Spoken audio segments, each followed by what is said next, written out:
আর এদিকে কসবায় কাউন্সিলরকে খুনের চেষ্টায় আরও স্পষ্ট বিহার যোগ। কুখ্যাত পাপ্পু গ্যাংয়ের সঙ্গে যোগাযোগ করিয়ে দেয় গুলজারের এক জেল ফেরত প্রতিবেশী। একসময় বিহারের বেউর জেলে মূলত বন্দী ওই ব্যক্তির সঙ্গে পুরো পরিকল্পনা ফাঁদা হয় দুর্গাপুজোর সময়। আর এসব তথ্য যত সামনে আসছে ততই প্রশ্নের মুখে পড়তে হচ্ছে পুলিশি ইন্টেলিজেন্সকে।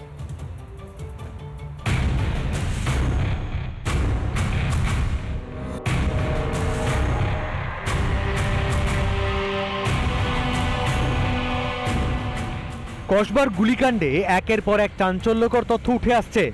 হামলার সঙ্গে বিহারের কুখ্যাত পাপ্পু গ্যাংয়ের যোগসূত্র আগেই পেয়েছে পুলিশ।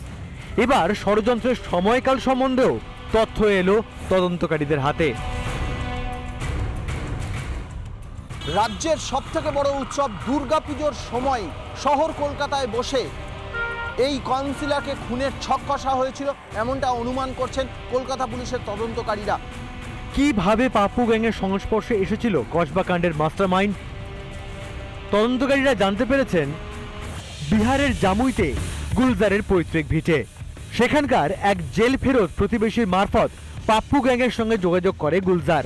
বিহারের বেউর জেলে বন্দী ছিল গুলজারের প্রতিবেশী।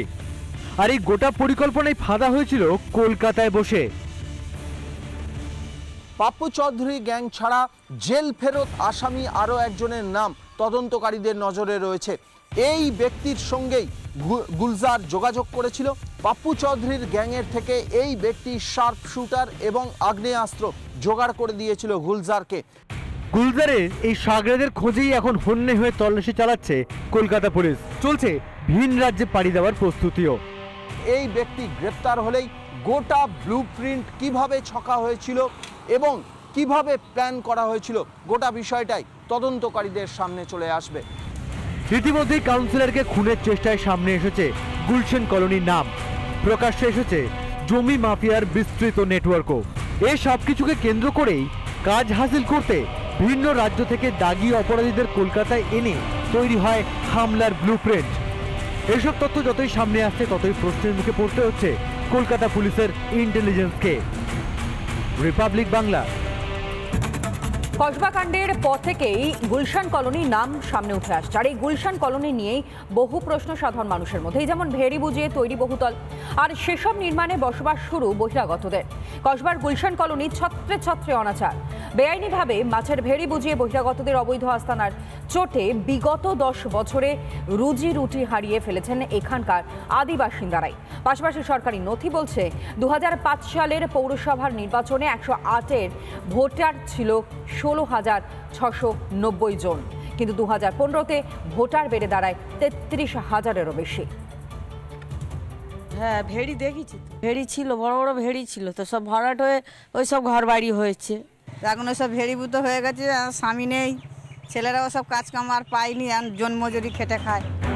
রাজ্যের মানুষের রুজি রুটি তো কাটছেই, তার সঙ্গে বদলে যাচ্ছে পাড়ার পর পাড়া।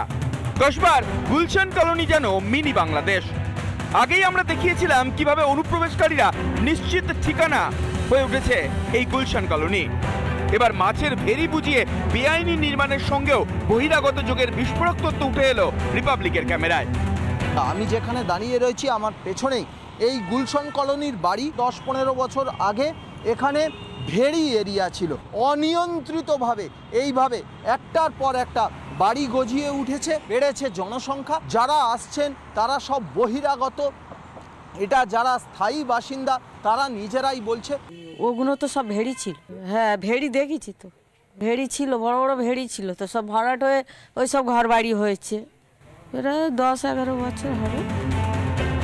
ভেড়ি বুঝিয়ে অবৈধ নির্মাণে বহিরাগতদের বাস, যার ফলে বদলে গেছে এলাকার সংস্কৃতি, পরিচিত মুখ। একই সঙ্গে গত 10 বছরে ব্যাপক হারে রুজি রুটি কমেছে এখানকার আদি বাসিন্দাদের। শুধু ওদিকে ভেড়ি ছিল, আমরা মাছ আনতে যেতাম, আমাদের সব মাছ দিত, আমরা কাঁটাতে বিক্রি করে হয়তো যে মাছের দামটা সেটা দিতাম, আবার লাভেরটা থেকে যেত। এইভাবেই আমাদের চলত। এখন ওই সব ভেড়িভূত হয়ে গেছে, স্বামী নেই, ছেলেরাও সব কাজ কাম আর পায়নি, জন্মজুরি খেটে খায়, অন্য লোকের হাতে চলে গেছে, সব পার্টি পলিসি চলে যাচ্ছে। ইনকাম হতো, সব জেলেরা কাজ করতো, জাল টানতো, সব ছেলেরা সব জাল টাল টানতো, খেত মাছ। অনেক লোক মাছ, এখন তো মাছের তো অংশই নেই, ভেরি বিল্ডিং হয়ে গেলে মানুষ মাছ কোথায় পায় স্যার? তো সব মুসলিমরা সব এসে ফ্ল্যাট কিনে সব ফ্ল্যাট হয়েছে, বিল্ডিং হচ্ছে সব। ভোটের স্বার্থে দেশ বিরোধীদের প্রশ্রয় তৃণমূলের, খোঁচা বিজেপির। এরা কটা ভোটের বিনিময়ে দেশের সার্বভৌমত্বকে বিপন্ন করছে।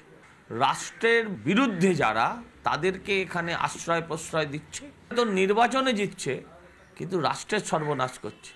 বেআইনি নির্মাণ নজরে এলে কলকাতা পৌরসভার আধিকারিকরা সেটা নিশ্চিত করে দেখছে। মাননীয় আবার অনুপ্রবেশের প্রশ্ন যদি করেন, একই কথা বলতে হবে, সেই অনুপ্রবেশের জন্য দায়ী বর্ডার সিকিউরিটি ফোর্সদের স্বরাষ্ট্র দপ্তর। সংবিধান, সরকার, পুলিশ, পুরসভা, গুলশান কলোনি যেন এসবের আওতার বাইরে, যেখানে আইনের শাসন নেই, বরং আছে বেআইনি কারবারের রমরমা, লাগাম ছাড়া অনুপ্রবেশ ও জমি দখলকে ঘিরে হানাহানি রাজনীতি। আর রয়েছে জনবিন্যাস বদলের তাগিদ। রিপাবলিক বাংলা। নানা ধরনের কন্টেন্ট দেখার জন্য লাইক করুন, শেয়ার করুন আমাদের ফেসবুক পেজ, সাবস্ক্রাইব করুন আমাদের ইউটিউব চ্যানেল। পাশাপাশি অন্যান্য ব্রেকিং নিউজের জন্য অবশ্যই চোখ রাখুন রিপাবলিক বাংলায়।